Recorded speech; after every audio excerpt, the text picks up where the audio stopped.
हसन। इस बुलेटिन की शुरुआत बड़ी खबर के साथ करेंगे। लखनऊ से बड़ी खबर है, एनआईए कोर्ट में संदिग्ध आतंकियों की पेशी। दरअसल एनआईए कोर्ट में संदिग्ध आतंकियों की पेशी होनी है। चारों संदिग्ध आतंकियों को कोर्ट में लाया गया है। एनआईए कोर्ट में संदिग्ध आतंकियों की पेशी हुई है, जिसको लेकर चारों संदिग्ध आतंकियों को कोर्ट में लाया गया है। एटीएस कमांडो की कड़ी सुरक्षा में चारों को लाया गया है। शाकिब, लोकेश, विकास, अरबाब, इन चारों की पेशी दरअसल हो रही है।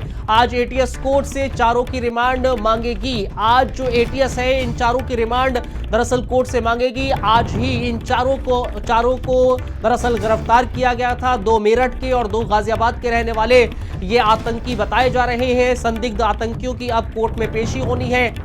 एटीएस कोर्ट से इन चारों की रिमांड मांगेगा। कोर्ट पहुंच गए हैं चारों, और एटीएस कमांडो की कड़ी सुरक्षा के बीच चारों को सौंपा गया है। आईएसआई के मॉड्यूल का ये लोग आगे बढ़ाते थे। आईएसआईएस के मॉड्यूल से इत्तेफाक रखते थे ये लोग, और उसी पर ही काम कर रहे थे। बड़े गिरोह का आईएसआई के आतंकियों का पर कार्रवाई लगातार की जा रही है, और यही कारण है कि आज सुबह सवेरे लखनऊ से इन लोगों को गिरफ्तार किया गया था। अब कोर्ट में पेशी की गई है। एटीएस इनकी रिमांड दरअसल मांगेगी कोर्ट से, और अब देखने वाली बात होगी इनके तार कहां से जुड़े हुए हैं, क्योंकि माना जा रहा था, खबर ये भी थी, कई नेताओं की इन्होंने रैकी की थी।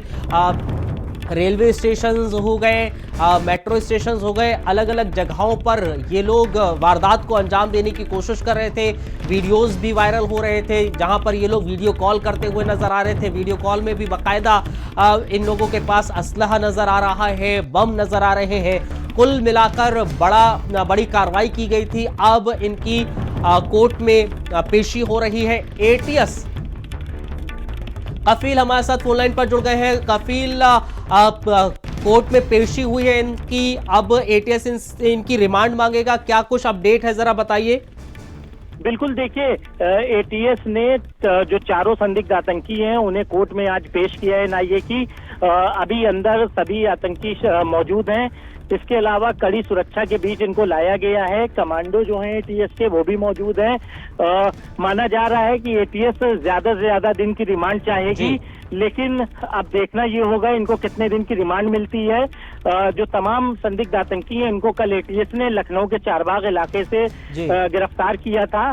बताया जा रहा है कि ये चारबाग में कोई बड़ी घटना को अंजाम देने आए थे। चारों इकट्ठा हुए थे। इस दौरान एटीएस को सटीक सूचना मिली थी, जिसके बाद इनकी धरपकड़ हुई और गिरफ्तारी हुई।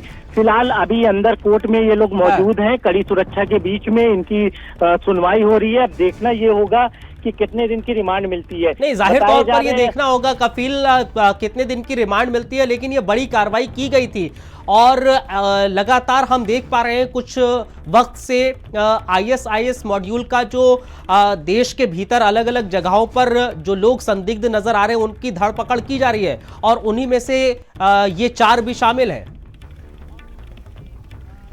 कफील, बिल्कुल, देखिए, आईएसआईएस के जो मॉड्यूल हैं वो लगातार देश में एक्टिव हैं। इसको लेकर एटीएस भी ऐसे लोगों पर लगातार निगाह जमाई हुई है। तो उसी क्रम में ये चारों लोगों को गिरफ्तार किया गया है, जिसमें साकिब मेन करता धरता है। यही सबको बरगलाता था और अपने साथ लेता था। जो पाकिस्तानी हैंडलर थे उनके संपर्क में रहता था। जो साकिब है, इसके अलावा अरबाब, विकास और लोकेश, इन चारों को आज पेश किया गया है। इनसे और भी तमाम जानकारी एटीएस जुटाने की कोशिश करेगी, आखिर इनके नेटवर्क से और कौन कौन जुटा हुआ है। इसके अलावा इन लोगों की और क्या साजिश है, देश में किस किस जगह ये दहशत फैलाना चाहते थे, क्योंकि इनकी जो साजिश थी वो काफ़ी खौफनाक थी, लोगों को काफ़ी नुकसान पहुंचाने वाली थी। चारबाग रेलवे स्टेशन जब ये लोग पहुंचे तो बताया जा रहा है वहाँ पे जो चारबाग रेलवे स्टेशन का कैंप है वहाँ पर इन लोगों ने टारगेट किया था कि वहाँ पे ये आग लगाएंगे। इसके अलावा और भी कई प्रतिष्ठित जो संस्थान हैं वहाँ पर भी इन्होंने रेकी की थी। फिलहाल लगातार एटीएस की टीम इनसे पूछताछ कर रही थी। अभी कोई जानकारी है क्या इनसे? अभी कोई जानकारी है कि इन लोग ये चारबाग कब पहुंचे थे, क्योंकि कल इनको पकड़ा गया है, कब पहुंचे थे, कैसे आए थे, और लखनऊ के भीतर ये लोग कहां रुके थे, कहां नहीं रुके थे, कोई ऐसी जानकारी? क्या ऐसी बिल्कुल कोई देखिए, जानकारी? इन्हीं सब जानकारियों के लिए एटीएस इनको यही सब जानकारी के लिए रिमांड पर लेगी। फिलहाल अभी जो सामने आया है वो ये है कि चारबाग रेलवे स्टेशन ये लोग पहुंचे थे, पूरी योजना इन लोगों ने बना रखी थी वहां पर आगजनी करने की, जिसके बाद इन्हें गिरफ्तार किया गया है। बताया जा रहा है एक होटल में इन लोगों ने रात भी गुजारी थी और काफ़ी दिनों से ये लोग रेकी कर रहे थे। लखनऊ के अलावा कई और शहरों में इन लोगों ने रेकी की थी। तमाम जो वीडियोज़ ये बनाते थे वो पाकिस्तानी हैंडलरों को टेलीग्राम और इंस्टा के जरिए भेजा करते थे, उनसे संपर्क में रहते थे। उसके एवज में इनको मोटी रकम मिलती थी, क्यूआर कोड भी ये लोग बेचते थे, उसी क्यूआर कोड पर पैसा ट्रांसफर किया जाता था।